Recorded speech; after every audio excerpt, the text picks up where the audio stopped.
Good evening one and all, welcome to a Friday Waffle. Apologies now guys if I start yawning. I wouldn't say I've had a bad week, I've had a hell of a busy week. As usual guys, I do apologise, I always tell you about the job, but I know some of you guys are interested. I've been doing this job sort of on a temporary basis and it's been absolutely pandemonium. I mean, it's literally been from sort of about 7:45 to about 6 o'clock at night. It's just non-stop. It really is. Not having any lunch. Well, I'm kind of grabbing a bite to eat kind of thing, but it literally is non-stop. But anyway, yeah, an update on the job front.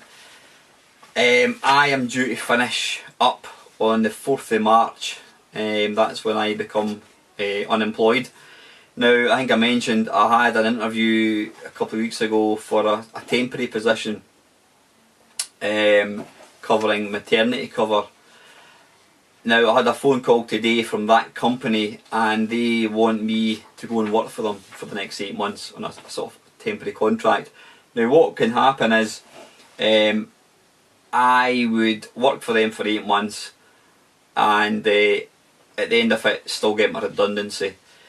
So I asked the question, the job that I'm doing at the moment, ideally I would like to do full time, but because I'm covering for somebody who's on long term sick, they can't offer me the job. So I phoned up my boss and told them that I've been made an offer to go and work with this other company, albeit a different section of the same company. I've told them that I've been made this offer, an 8-month offer. So he's a bit disappointed, not with me, but he says, I've been getting great feedback from the customer, from the client, etc. Different people that have been working with me for the last few weeks, and they're saying that the feedback from me has been very, very good. So he's going to be absolutely gutted if I do leave. But right now, as I've told him, I says I finish on the 4th of March. If they want to retain me, they need to come back to me with some kind of offer. So I said I've got one offer, an 8-month contract with this other company.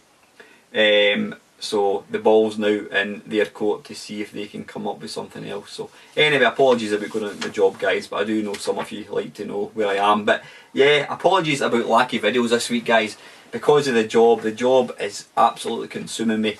I've just been so tired at nights, and I simply haven't had an opportunity to really put together any videos. On a games front, I've not had my MAME cab on, I've not had my Xbox 360 on, I've not had my PS4 on at all. I've been playing, in fact I've not been playing it much. I've been spending a lot of time getting emulators and various games put onto the Nvidia Shield. Now interestingly, the video that I put up last week has proved to be quite popular. Indeed, it's encouraged 2 people that's watched it to go and buy an Nvidia Shield just on the basis of my sort of overview of it. So that's good to hear. In fact, one of my mates who bought one, he's coming across to my house tomorrow night to get all the games off me. So yeah, very, very, very impressed with the Nvidia Shield. I really am impressed with it. One of the guys has asked me to he wants to know how it runs certain games, so I'll probably get a video put out tomorrow or Sunday showing it running these games. And I've got a lot more emulators on it now. I've even got the Dreamcast, I've got the PlayStation, I've got the Amiga, Commodore 64 running. So I'm going to do a sort of follow-up video showing that running. But it's a cracking bike, it really is. So anyway, that's what I've got coming guys. What else? On a games front, not a great deal. No, yeah, I sound a bit like I'm a bit like Steve Benway here. My mind's all over the place. I'm just trying to think what I want to talk about. Anyway, guys, I've got a few questions which some of you guys have asked me, so I'm going to do my best to answer it. But firstly, I am going to pause it so it doesn't cut out. Back in a second.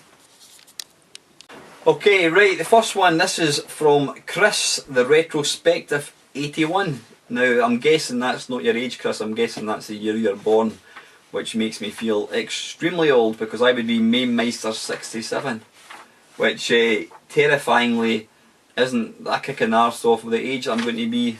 I certainly feel like it right now. Anyway, what is Chris asking here? Topic and question for you, matey. Back when the NES and Sega Master System came out, what was your view on it? Or what was your view on them? How did you find the prices of cartridges compared to tapes on the big three computers? Did you see it as a pointless novelty and a waste of time? Did you see them only for the upcoming generation of kids like myself? Blah blah blah blah blah. Yeah, now I've got to say, guys, what was it? The NES and Sega Master System. These came out, when did they come out? Probably 1987. I always wanted an Atari VCS, which my mum and dad didn't buy me, they couldn't afford it. So I never had a gaming console. I had a Texas T19940, which was a Pelly wank, but I didn't have that for very long. I got myself a Commodore 64. Now I had that from 1983 I got that. And I mean, I built it into quite an impressive system. I got a disk drive, I had a printer, I had tons and tons and tons of games. Yeah, I loved my Commodore 64. Now the NES, I've got to say, I don't think it, I mean, was it popular in the UK? I honestly don't know, guys. It was never a system that I looked at and thought I want to get one. And I can remember seeing the Master System getting appearing in adverts in computer and video games and what have you. I feel like I'm sitting really far down. I don't know if I am.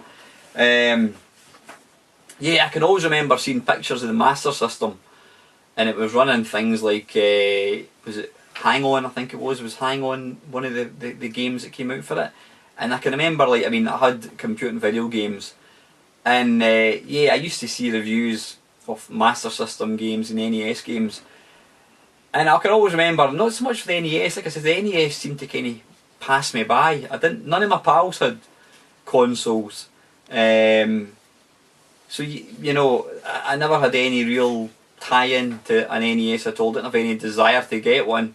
But yeah, the Master System, that's an interesting one. I can remember seeing pictures of games that were coming out for the Master System. I mean, you're going to remember, guys, this is before the internet was here, so we couldn't watch videos of games running. It was, you know, there was no such things as TV programs that feature games. So the only exposure I got, the only exposure anybody got to other systems was what you saw in a magazine, or if your mate happened to have one. Like I says, my mates, they had computers, Spectrum, C64s. So I didn't have any exposure to the Sega Master System other than like reviews. And I can always remember seeing a review, I'm sure it was Hang On, and I always thought it looked like the dog's bollocks.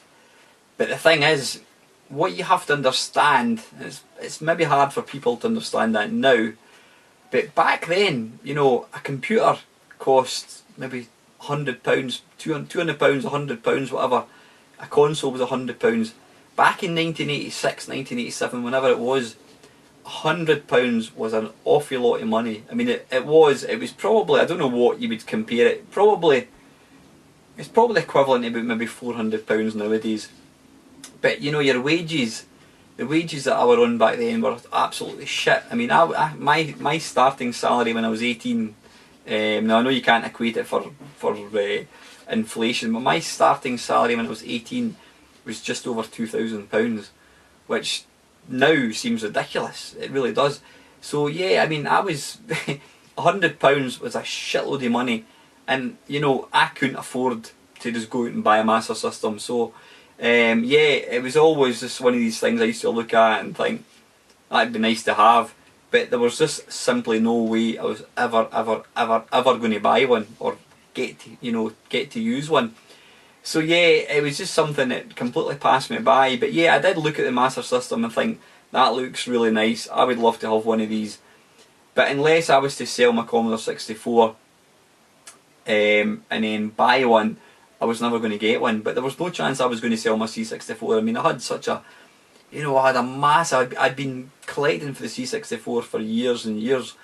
you know, had stacks of magazines, tape games, original games, copied games, disc drive, not flash cartridges, a cartridge that used to let me save a tape game onto a disc. So I mean, I'd been collecting for that for, you know, the best part of maybe 3-4 years. So there was no way I was just going to go and get rid of that and get a Master System and have like one game. You know, you need to remember that games back then were probably 30-40 quid as well, which was, you know, was probably the equivalent of almost a week's wage for me. So yeah, I was never ever likely to get one of these consoles. But yeah, the NES, never ever ever saw one run. In fact, I mean, the first time I actually saw an NES run in the flesh would be probably a couple of years ago. One of the guys took it along to the computer club. So yeah, that shows you the exposure I had to the NES. But yeah, I was never really jealous because, I mean, like I said, the Master System had some nice looking games, but anytime I looked at like an NES game, the graphics really didn't look any better than my Commodore 64. And the games were a lot more expensive. So nah, I had no real desire to buy one of these machines. You know, as I say, like I've mentioned before, nowadays you'll buy a Game Boy, or whatever it is, a PS Vita, you'll buy a PS4, you'll buy a whatever. I mean, you know, a lot of people have multiple systems, but back then, back in the 80s, you just simply, unless you were stinkingly rich, which I certainly wasn't, you know, you had one system. If you wanted to get another system, you had to sell it to buy that new system. So yeah, have I answered all the questions? Did you see it as a pointless novelty and a waste of time? Nah, I couldn't say I did. I mean, I appreciated that they were probably really, really good, but like I said, it was never something that I was ever really going to get to play or ever own. Did you see them for the upcoming generation of kids like myself? Because, like Chris was 33 when he got his, or sorry, he's 33 now. But yeah, I think it was the younger kids that were buying these consoles, because they had probably never, you know, that was probably their first ever kind of gaming system that they had. Let's see. Did the games look any better than anything on your C64? Yeah, I think I've already covered that. The Sega Master System, definitely, you know, things like Outrun and Hang On, they did look better than the C64. I mean, to me, I can always remember looking upon it as that was like having an arcade game in your house. You know, it looked like, you know, Hang On, that looked just like, well, it didn't, but you know, probably back then it did. It looked just like the arcade version. So yeah, it did look super impressive. But yeah, like I says, I was never going to get in a position where I could actually own one, so it didn't really bother me too much. And Chris asks a second question: where did you first see the Master System in NES? Was it physically in Menzies, Boots or W.H. Smith's, or did you see them in catalogues? Yeah, again, it was, you saw them in the computer and video games, you saw, you know, reviews of the systems, different games, and then yeah, you went to John Menzies, whatever. John Menzies was probably, W.H. Smith was more, there weren't so many W.H. Smiths in Scotland back in the 80s. It was John Menzies, or John Mingus, as some people like to pronounce it. Yeah, W.H. Smith, I always looked upon that as like any bookstore, but it wasn't that popular in Scotland. But John Menzies was an excellent store. It was really the first big sort of shop to kind of start selling computer stuff. But yeah, so I remember seeing the Master System in John Menzies. Never really saw the NES. I mean, I don't know why. Was the NES not popular in the UK? I'm really not quite sure. But like I said, I can't recall ever seeing an NES anywhere, ever. Really didn't, other than in computer and video games.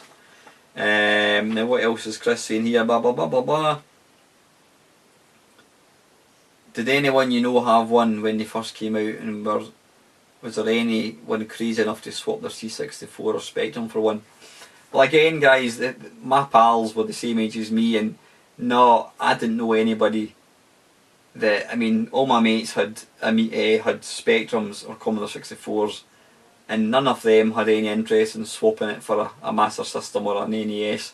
I think because we were getting games, I mean, we were probably getting them for bugger all. We used to pirate them like nothing in there. So, yeah, it was a part of video games that just never really bothered us at all. Had no real exposure to it and no real interest because of the, you know, nowadays you've got the internet, so you can look at any system and see what you're missing. But back then, because I didn't know anyone that had one, it didn't bother me. Other than looking at screenshots, it was something that never really kind of concerned me. So I'm going to pause it, guys. Back in a sec. Okay, guys. I think that's only 2 questions that I was asked. I don't recall Jamie. Jamie has been providing me with some excellent material for the last couple of waffles, but I don't recall him asking any for this week's one. If you have, Jamie, I do apologise, but I did do a quick search under my, I beg your pardon, somebody's texting me. Somebody texts me on Facebook, whatever it is. Yeah, if you did ask me any questions, then I do apologise, but I couldn't find them. I did check last week's waffle. Oh, be quiet, that's my bloody Android tablet bleating away. I did check last week's Friday Waffle and I couldn't see any questions other than the ones that Chris has asked me. So I've got a couple here that I've been thinking about. When I was putting together the, the Arcade Perfect My Arse, not Arcade Perfect My Arse, when I was putting together that was the year that was, it got me thinking how every arcade game that I ever got to play, I can always remember when I first saw it, where I first saw it. I don't know why that is. I don't recall the first time I ate a fish supper. I don't recall the first time I had a topic. I don't recall the first time I drank a can of Sprite. But I can remember where I was when I first saw different video games. Let me think. Pole position would be a chip shop in Edinburgh back in 1986, I think it was. It was quite late on. Year Kung Fu would be Stevenson College back in 1986, I think it was. Space Invaders was Craigswood Sports Centre. 1942 was Craigswood Sports Centre. Tiger Heli was LA's in Glasgow. Street Fighter 2 was LA's in Glasgow, in Edinburgh, I beg your pardon. That was an arcade. Terra Cresta, never played Terra Cresta. Never got to play Robotron. Galaxian, the first time I saw Galaxian was in, I think it was Heathrow Terminal, believe it or not. Was it? It would be 1982. Pac-Man was in America. Rally X was in an arcade in Reno, Nevada, of all places, as was Pac-Man. Berserk was in this same arcade in Reno, Nevada, in America. Gauntlet was in Stevenson College Student Union. Not Stevenson College, it was just the Student Union in Edinburgh University. Jailbreak, that was also Jailbreak and Russian Attack or Green Beret. That was the Student Union in Edinburgh. Gauntlet 2 was Galashiels College of Textiles. Yeah, anyway, I'm probably blowing the tits off you, but it's interesting how, well, at least I do, I can just always remember, if somebody says a video game that I saw, I'll always be able to tell you where I first played it. Commando was in a service station on the M6 going down to Blackpool on a day out. So yeah, it's mental, it's absolutely mental to think that you can do that. I don't know what it is, I can't remember. There's no other like medium or product that I can remember ever, you know, having that link. I don't know why it's etched in my brain, but it always is. So when I play a particular game, it always takes me right back to where I first saw the arcade game. So yeah, that's an interesting one, guys. Now, okay. Right, let me just think about this one. Okay, I may have covered this one before. What renownedly, is that a word, renownedly? Well, it is now. What renownedly good games haven't you ever played that you want to play? Now, I've done a topic before based on what games people rave about that you've never played, but this is slightly different. This is games that are renownedly good that you haven't played but you want to play. You firmly want to play. There's quite a few games like that. I've always wanted to play a Final Fantasy game. Now, when I say I want to play, it doesn't mean I necessarily will play it. In fact, probably Final Fantasy, it's highly likely that I won't ever get to play it because of the time it's going to take. But I've always wanted to play a Final Fantasy game because they're supposed to be really good. A Zelda game, I've never ever, other than, is it Zelda Link to the Past? Is that the one that's on the SNES? I've played that and never quite completed it. But I've always wanted to play one of the new Zelda games. It's just a game that I've never really got into. Grand Theft Auto, I've always wanted to play one of these games. I mean, I've got so far into Grand Theft Auto 5 and I've got to say I've not played it for a good few weeks. I've just not had the time to play it. But yeah, that's a game that I definitely want to get into.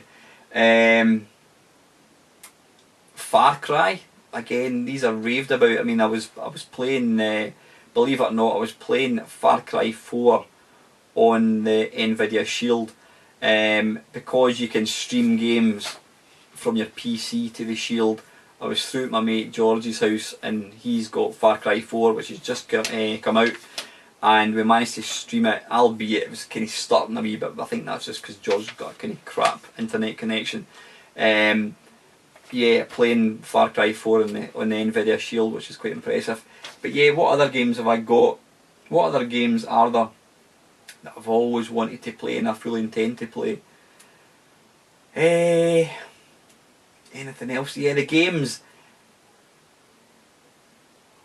that I want to play and haven't tend to be games that take up a lot of time. I mean, all these games that I've just listed, even like Skyrim,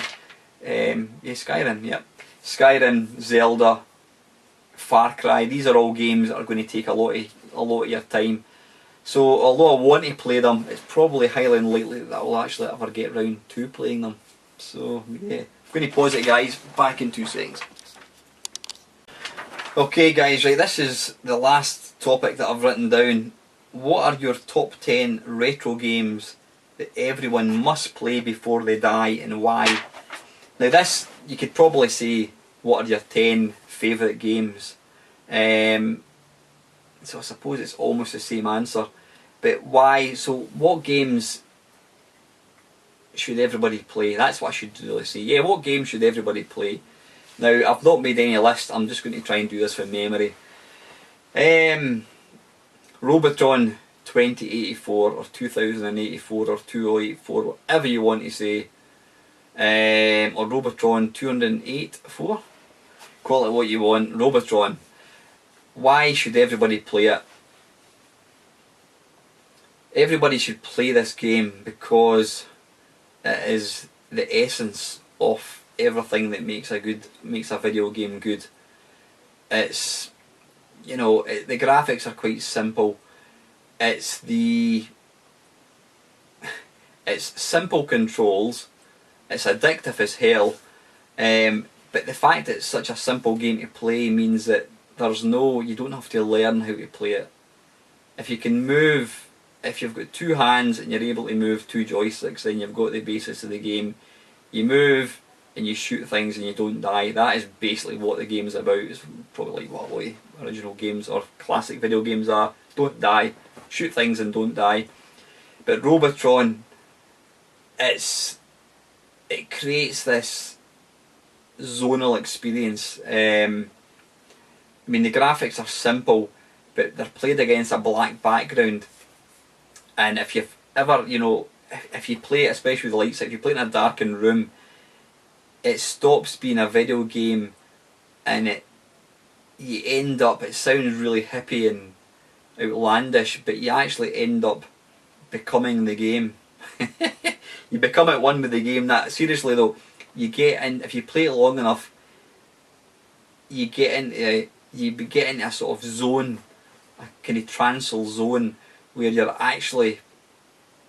in the game, if that makes any sense. But yeah, it's just graphically, and the sounds are awesome. But it's such a simple game to play.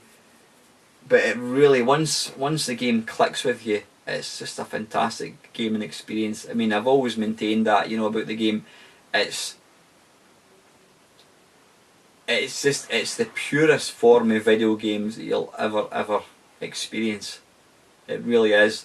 Go and check it out. If you've never played Robotron, get yourself, if you can't afford to buy a MAME cab or whatever, get yourself an Xbox 360 controller, fire it into your PC and bloody go and play it. Robotron 2084. It's the best video game, bar none. It really is. So yeah, you need to play Robotron. If you've not played Robotron by the time you die, then you've never played the best game ever. Next one, Donkey Kong. Anybody probably that's younger than anybody that's probably 30 years old or younger, you'll know about Donkey Kong. You've maybe even watched King of Kong. You probably look upon it as some real shit video game with crap graphics. It's probably the game that you think, oh yeah, that's Donkey Kong and Mario, that's the game that they're in. And yeah, the graphics look shit, but go and play it, guys. It's one of the, in my opinion, it's one of the best video games ever written. It's hard to say why. It's you know, on paper it's very simplistic. You've got to run up these platforms, climb up ladders, get to the top, move on to the next level. And yeah, that is it. That is what, I mean, the simple games are the good games. I mean, I was playing Chucky Egg. That was one game that I was encouraged to play, and it's a fantastic game. Simple games make the best games. I mean, how many times I've lost count the number of times that I've got into a sort of current, when I say current gen, I mean like an Xbox 360 game or something. Excuse me a second, I've got a dog wanting in. Come on, in you come.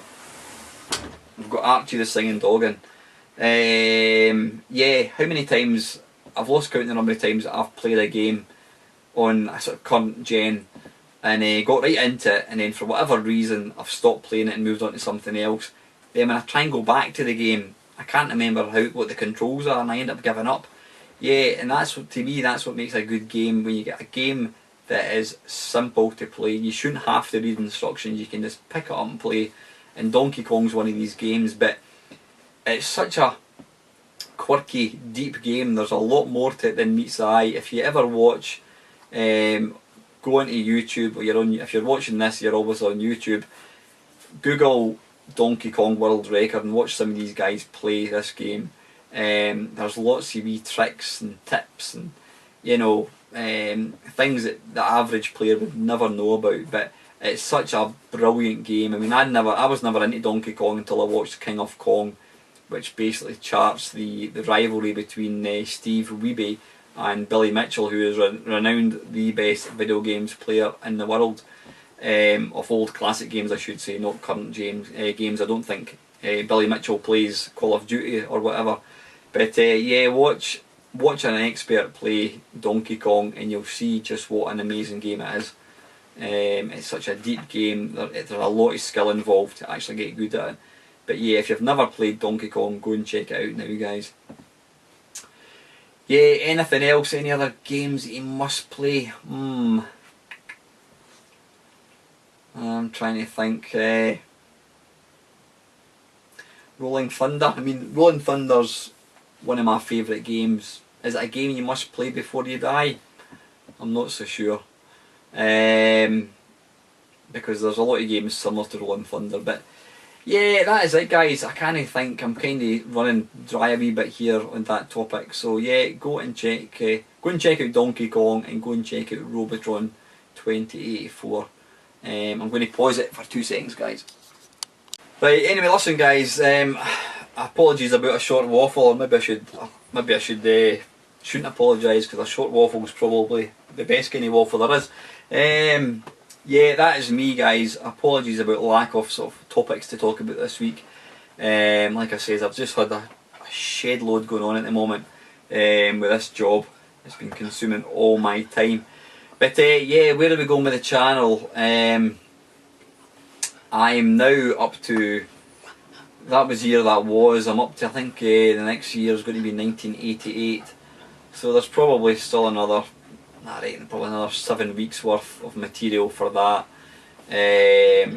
Arcade Perfect My Arse, yeah, that still seems to be quite popular. Again, the one that I put out this week, what was it? I've got a mad dog down here, what was the one? Right, come on, you can come up and say hello. Ah, it's Archie.